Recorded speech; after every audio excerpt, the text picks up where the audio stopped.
Bienvenue au Talk. Nous sommes avec Clémentine Autain ce matin, députée La France Insoumise de Seine-Saint-Denis.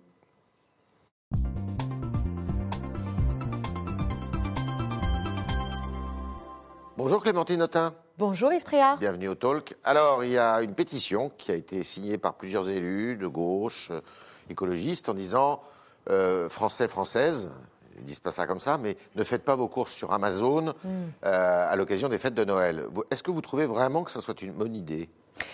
C'est une manière d'interpeller, cet appel au boycott, c'est de sensibiliser en fait à la dangerosité du modèle qui est développé par Amazon.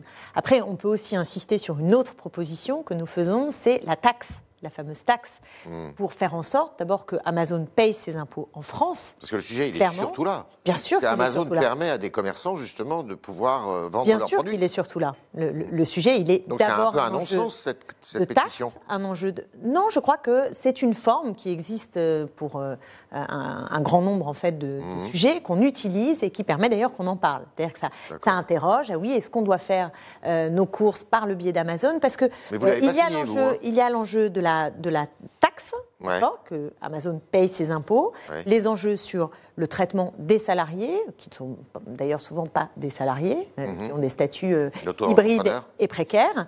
Mais il y a un troisième enjeu, et c'est ce que le boycott peut permettre de faire émerger, c'est la question du modèle aussi de commerce qu'on a envie de voir advenir. Est-ce qu'on a envie d'un monde dans lequel on fait ses commerces tout seul, toujours devant un ordinateur, avec des gens qui courent dans tous les sens, sont sous-payés pour nous amener des colis ? Est-ce que c'est ça la vie ? Vous l'avez pas signé cette pétition ? Je ne crois pas qu'on me l'ait demandé. D'accord. Mais j'aurais pu. Alors il y a un autre sujet, on parle d'Amazon, maintenant on parle beaucoup de Black Friday.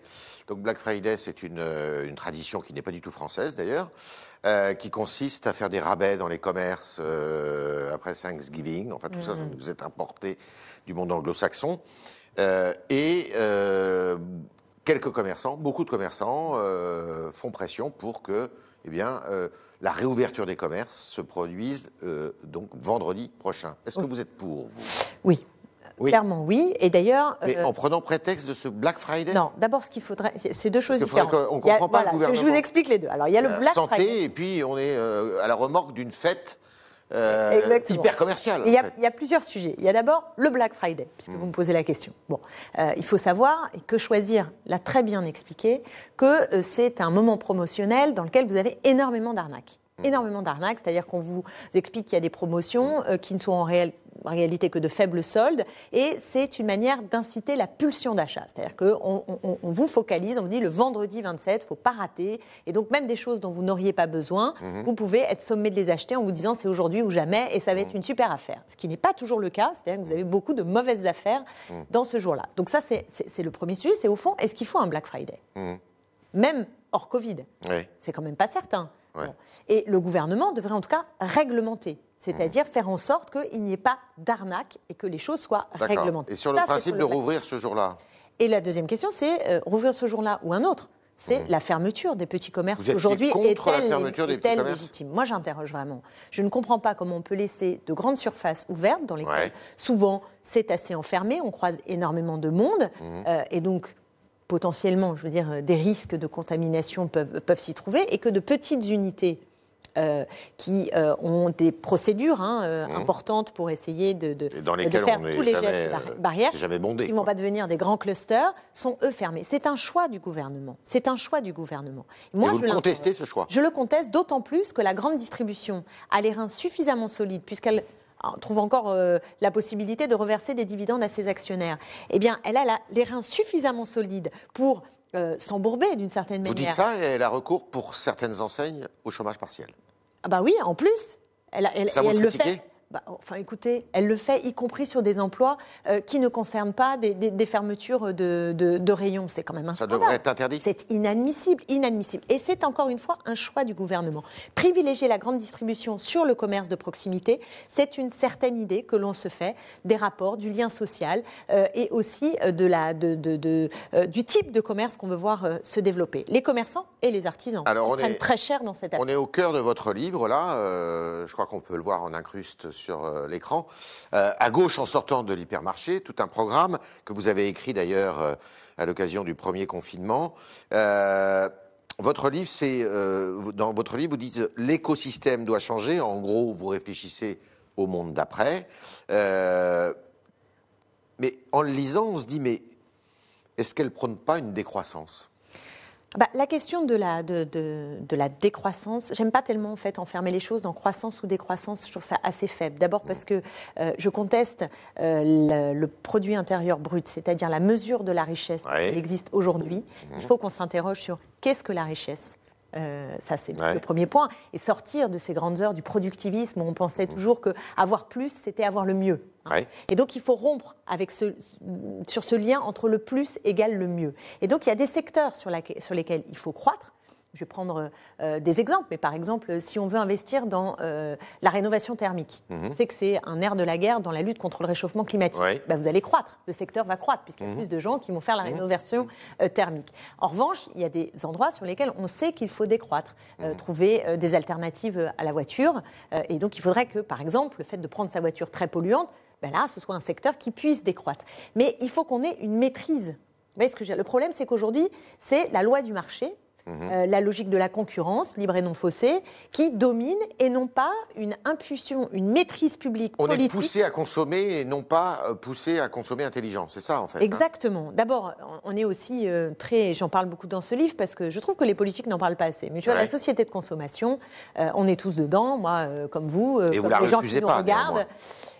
Je l'interroge en tout cas. Je l'interroge, mais je pense qu'on ne s'en sortira pas qu'à l'échelle individuelle. Et vous y croyez ? Vous croyez que c'est possible ? Oui, d'ailleurs, je suis frappée des jeunes générations qui, de plus en plus, ont envie de consommer, de consommer intelligemment et de s'interroger. Qu'est-ce qui est un besoin véritable ? Qu'est-ce qui est un besoin superflu ? Et vous avez vu que, notamment pendant le premier confinement, cette question était majeure. Et chacun était renvoyé individuellement à ça.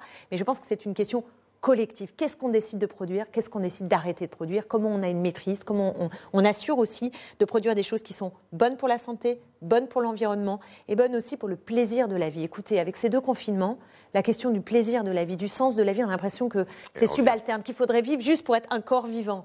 Mais on n'est pas juste un corps vivant. Vous avez la réponse en sortant, à gauche en sortant de l'hypermarché, à gauche évidemment, Clémentine Autain, chez Grasset.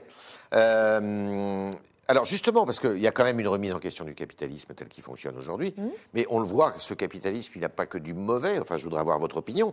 Si on regarde la course au vaccin, la compétition au vaccin, le fait qu'il y ait justement une compétition fait qu'on pourrait peut-être avoir un vaccin assez vite. Je ne partage pas votre point de vue, parce que là, pour l'instant, ce qui se passe, c'est que ça fait monter les courbes de la bourse. On l'a vu avec Pfizer, c'est que d'un seul coup, ça s'emballe sur les marchés boursiers. Mais quelle est l'idée qu'il ne pourrait pas y avoir, dans un cadre d'un pôle public du médicament, d'une recherche qui soit une recherche publique, aussi de l'émulation et de la compétition. On connaît la bureaucratie et on sait que la bureaucratie ralentit tout. Eh bien, je ne suis pas d'accord avec vous. Et d'ailleurs, vous parlez de bureaucratie, moi je suis frappée dans la vie quotidienne, par exemple à la banque. Vous avez peut-être fait cette expérience. Maintenant, c'est totalement bureaucratique. Pourtant, parce qu'on est dans des grandes entreprises qui, elles-mêmes, ont créé leur propre bureaucratie. Moi, j'ai l'impression, et ce n'est pas que moi qui le dis, David Graeber, qui nous a quittés, a fait un livre passionnant sur la bureaucratie en monde néolibéral. Et je crois qu'on en est là. Ken Loach aussi l'a montré dans Moi, Daniel Blake, c'est-à-dire l'absurdité de ce monde. Et ce n'est pas que dans le pôle public, ce n'est pas que dans la vie publique, la bureaucratie et la technocratie. Et je pense que le monde néolibéral, au contraire, est une machine à bureaucratie et à déshumanisation. L'absurdistan, vous partagez cette formule qui a été employée par une journaliste allemande ? L'absurdistan. Je ne sais pas. Alors, vaccin ou pas vaccin ? Absurde, oui. Vaccin ou pas vaccin ? Vous êtes pour ou contre vaccin. Vaccin. Évidemment, vaccin. D'accord. Non, parce que ça divise aussi pas mal de formations politiques. Il faut le rendre obligatoire ? Je ne connais pas de formation politique qui est contre le vaccin. Non, mais il y a des divisions à l'intérieur des formations politiques. Écoutez, il peut y avoir du débat sur le caractère obligatoire, pas obligatoire. Ça, vous êtes contre l'obligation ou pas ? Moi, d'abord, j'aimerais voir sur ce vaccin-là, j'aimerais voir quel est ce vaccin, quelles sont les garanties. Et par ailleurs, ce qui est très important, c'est d'avoir un consentement au vaccin. Or, je le dis sincèrement, je suis un peu inquiète dans la société contemporaine du développement d'une forme de scientophobie. C'est le cas en France, notamment. Voilà. Et moi, peut-être en héritière de l'esprit des Lumières, et en tout cas, je crois au progrès scientifique. Et je pense que le vaccin est évidemment une solution si on arrive à bien maîtriser les choses et justement à ne pas le laisser dans les mains du marché. mais à en faire un bien commun universel qui permette de nous protéger. Jean-Luc Mélenchon s'est déclaré candidat à la présidentielle il y a 10 jours. La condition qu'il avait posée, 150 000 signatures, il les a eues tout de suite. À fond derrière lui? Écoutez, moi, ce qui m'intéresse, c'est de déjouer le duo Macron-Le Pen. Ouais. C'est ça notre tâche. Historique. Et lui, il peut le faire? Historique. Ce que je constate, c'est que dans les enquêtes d'opinion, il est toujours en tête à gauche. Toujours. Quelle que soit la configuration. Même s'il n'est pas haut, hein. C'est le problème collectif que nous avons, parce qu'il n'est pas haut, mais enfin personne n'arrive non plus à le talonner beaucoup. Donc, il est en tête. Bon. Il est candidat, c'est un fait politique. Et il a de la légitimité qui est liée, à mon sens, d'abord à son histoire, au fait que depuis 2005, vous avez remarqué, qui tient un fil, qui est le fil d'une gauche de rupture avec le néolibéralisme, j'en parlais, de promotion de la transition écologiste, d'une 6e République, c'est-à-dire qu'il a des axes forts sur lesquels il est identifié sur la longue durée et qui lui donnent une légitimité, notamment vis-à-vis du désastre qu'a été le quinquennat de François Hollande. Parfois, il est changeant.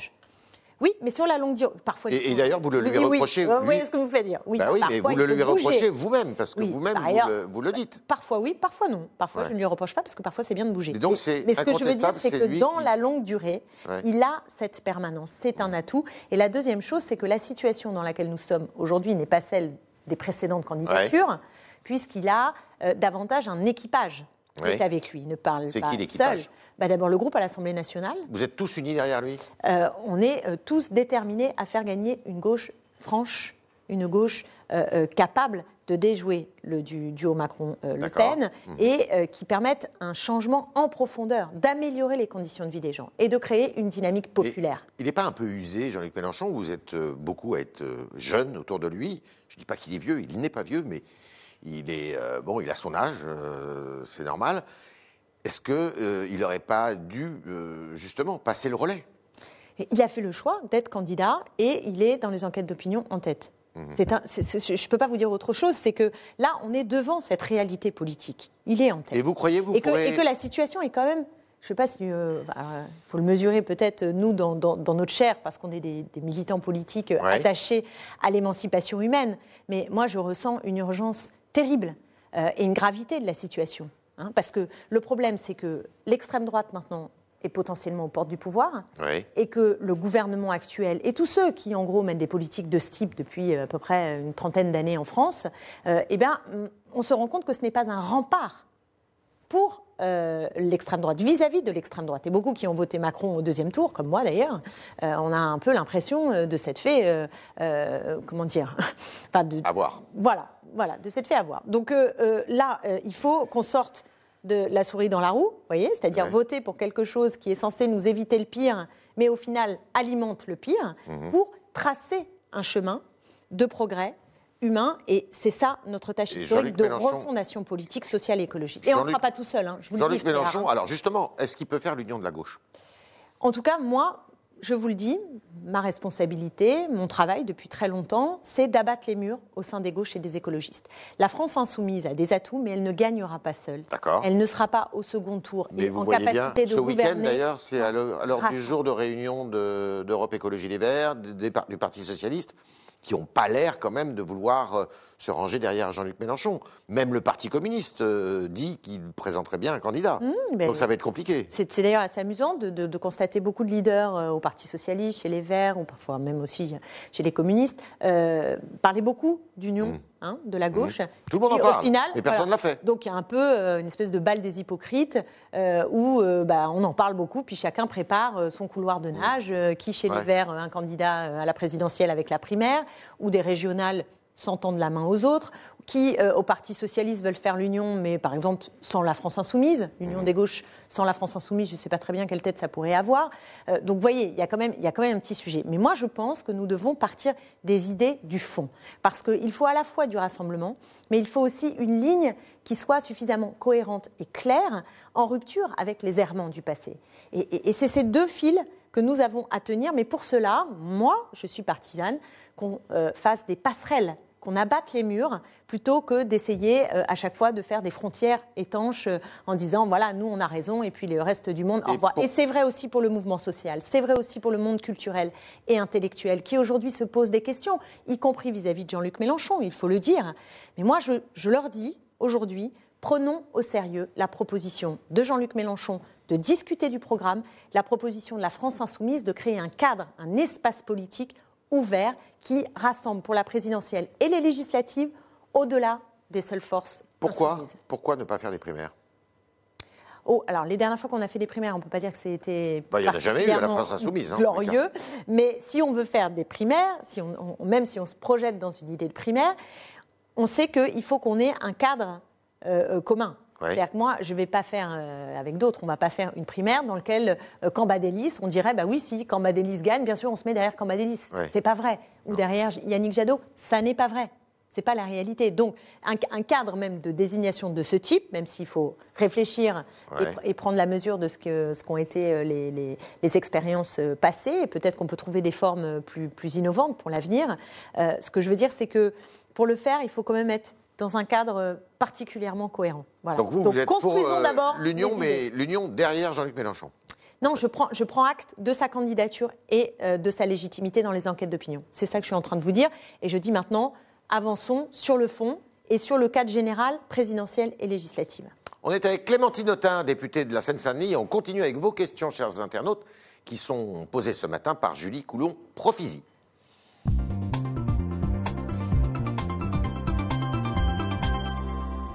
Bonjour Julie. Bonjour Yves, bonjour Clémentine Autain. Alors une première question, donc la crise sanitaire a accentué les inégalités sociales en touchant surtout des populations qui vivent dans des logements exigus dans des villes denses, selon l'INSERM. Ces gens qui s'interrogent sur lefigaro.fr, la faute à la crise sanitaire ou à la gestion de la crise sanitaire, se demandent-ils.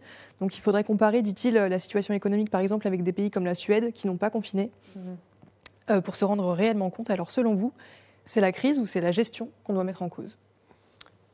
C'est la gestion. C'est évident que c'est la gestion. Hein. Alors, j'ai aucune théorie complotiste sur l'arrivée du coronavirus. C'est pas ça le sujet. Mais par contre, une fois qu'il est là, oui, il faut interroger les politiques publiques. La première responsabilité. Vous la condamnez en bloc, cette gestion ? Oui, mais elle est en fait antérieure. C'est-à-dire que l'état de l'hôpital public, au moment où arrive la crise sanitaire, c'est ça déjà la première responsabilité. C'est d'avoir supprimé 100 000 lits en un délai record, nous place dans une situation où, en fait, l'hôpital public ne peut pas faire face, que ce soit le Covid ou autre chose. Vous sortez ce chiffre, 100 000 lits ? Oui, c'est des chiffres, 70 000. Oh, alors là, ça y est, vous allez m'attraper sur les chiffres. Non, je ne l'ai pas. Donc, oui. Nous avons, par dizaines de milliers, supprimé des lits dans les 10, 15, 20 dernières années. Et ça, c'est clair. Mais pas uniquement en réanimation. Le chiffre m'échappe à l'instant. Mais oui, pas en réanimation, dans tout l'hôpital public. Dans tout l'hôpital public. Dans tout l'hôpital public, bien sûr. Et aussi des fermetures d'unités de réanimation. Donc il y a eu des fermetures, des suppressions de postes. Et ce qui fait qu'on arrive avec un personnel qui est déjà en burn-out avant même le début de la crise et un nombre insuffisant de lits pour faire face. Vous pensez que cette crise, ça remet la nécessité d'avoir des services publics forts à la une ? Oui, ça. Et puis regardez le problème des masques. C'est aussi l'anticipation. C'est-à-dire qu'à un moment donné, on supprime les masques en disant immédiatement on n'en a pas besoin. Ça coûte de l'argent, on a besoin de remplir les comptes publics. Allez hop, on met ça dehors. Mais ça veut dire qu'on a un État qui n'est pas stratège, qui n'est pas prévoyant. Idem sur les tests. Non mais écoutez, c'est un fiasco quand même extraordinaire. On nous explique qu'il faut qu'on aille se faire tester pour pouvoir être isolé ensuite, sauf qu'on n'arrive pas à faire les tests. Vous parliez de bureaucratie, mais enfin là, ce qu'on a vu en France sur les tests, avec des queues à n'en pas finir, on se demande comment c'est possible, avec un gouvernement qui ne s'est pas mobilisé, je prends au hasard les vétérinaires qui pouvaient faire les tests, etc. Bon, donc un cafouillage, un État pas stratège, pas capable de planifier. Autre question. Alors, vous parliez de complotisme à l'instant, alors c'est Hold Up qui fait le documentaire qui est accusé de complotisme justement, qui fait polémique en ce moment. Pour Tissot, sur la polémique est à nuancer selon lui, donc il y a juste une lecture différente des faits, dit-il, que nous avons vécu et que nous vivons encore. J'y ai relevé quelques incohérences, mais beaucoup moins que dans les actions et annonces du gouvernement depuis 11 mois. Alors Hold Up, est-ce que c'est un documentaire réaliste ou complotiste selon vous ? Écoutez, est-ce que vous l'avez vu ? Non, je ne l'ai pas vu. Non, je ne l'ai pas vu. J'ai lu. Difficile de se prononcer. Oui, enfin, difficile, mais j'ai lu beaucoup sur ce qu'il y a dedans, y compris sur des décryptages. J'ai lu un décryptage très intéressant de Libération sur dit contre-vérité, mais vraiment factuel, si j'ose dire, qui sont indiqués dans ce documentaire. Donc, je ne l'ai pas vu en effet, mais ce que j'en ai lu m'invite à penser que oui, c'est un propos qui est un propos dangereux et qui véhicule, encore une fois, des éléments mais qui dépasse d'ailleurs la simple crise du Covid. On le voit depuis longtemps. C'est un phénomène qui monte. Hein. Bien sûr, mais parce qu'il y a une défiance très grande à l'égard des institutions et de la parole dite autorisée.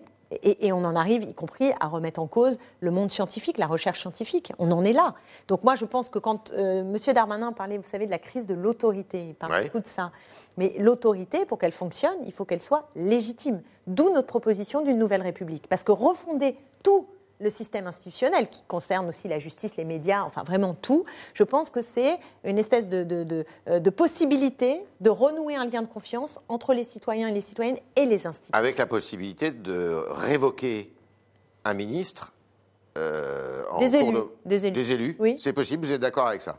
Oui, c'est possible, en tout cas dans la proposition qui est faite. Je vous dis mon sentiment personnel, je pense que c'est pas... applicable. Si, ça peut être tout à fait applicable. Mais ce que j'aimerais, c'est qu'on ait un lien de confiance, que ce ne soit pas juste un geste de défiance possible, parce que la révocation, c'est le geste de défiance. Donc qu'il soit rendu possible peut permettre de renouer le lien de confiance. Mais ce que je voudrais, c'est qu'on ait des bases solides d'un rapport de confiance et d'une démocratie régénérée, en fait. Dernière question, Julie. Alors Pascal vous interpelle sur Twitter. Il dit, en 2013, vous déclariez « Je ne crois pas qu'il y a aujourd'hui en France majoritairement une menace pour notre République de terrorisme islamiste ou d'intégrisme islamique ». La question est, avez-vous changé d'avis depuis ? Oui, non, alors il faut remettre le débat. C'est-à-dire que toutes les semaines, je débattais pour Yahoo.fr avec Elisabeth Lévy, qui, à tout sujet, m'expliquait qu'il y avait un danger immédiat pour expliciter la remise en cause de liberté, le rejet des musulmans comme discours et comme potentielle nouvelle loi qu'elle pouvait promouvoir. Donc il faut se rendre compte du contexte du débat. Voilà. Et au moment où je le dis, je pense que je n'étais absolument pas la seule à penser ça et je n'avais pas d'éléments, personnellement, concrets, tangibles de cette menace. Et dans le débat public, on en était là. Alors c'est facile de ressortir ensuite de son contexte et de dire, vous voyez, vous n'avez pas su. Je n'ai pas su comme beaucoup de gens. Mais à partir du moment où la menace est réelle, et pas simplement tangible, enfin, je veux dire, où les premiers attentats et la suite des attentats, on est dans une autre discussion. Voilà. Et donc, vous avez changé d'avis, vous le reconnaissez? C'est pas que j'ai changé d'avis, c'est que je prends je ne change pas d'avis. Je prends acte de la menace et je dis qu'il faut en effet y faire face. Mais ça ne change pas, ça ne me fait pas changer de point de vue. Ça me fait juste avoir des arguments pour dire qu'est-ce qu'il faut faire. Et par exemple, excusez-moi juste d'aller là-dessus, sujet qui n'intéresse personne, je pense que la géopolitique, les guerres que nous faisons, que nous ne faisons pas, à qui on vend des armes et à qui on n'en vend pas, ce sont des sujets qui feraient bien d'être à la une plutôt que remiser à côté et d'aller chercher les phrases des uns et des autres pour savoir qui est complice des actes terroristes. Je trouve ça lunaire par rapport au cœur de l'enjeu, si vous voulez. À gauche, en sortant de l'hypermarché, c'est votre livre qui est sorti chez Grasset, que je vous invite à lire. Merci Clémentine Autain. Merci beaucoup. Merci d'avoir répondu à nos questions, aux questions des internautes qui étaient posées ce matin par Julie Coulomb-Profisi. Et puis à demain, si vous le voulez bien.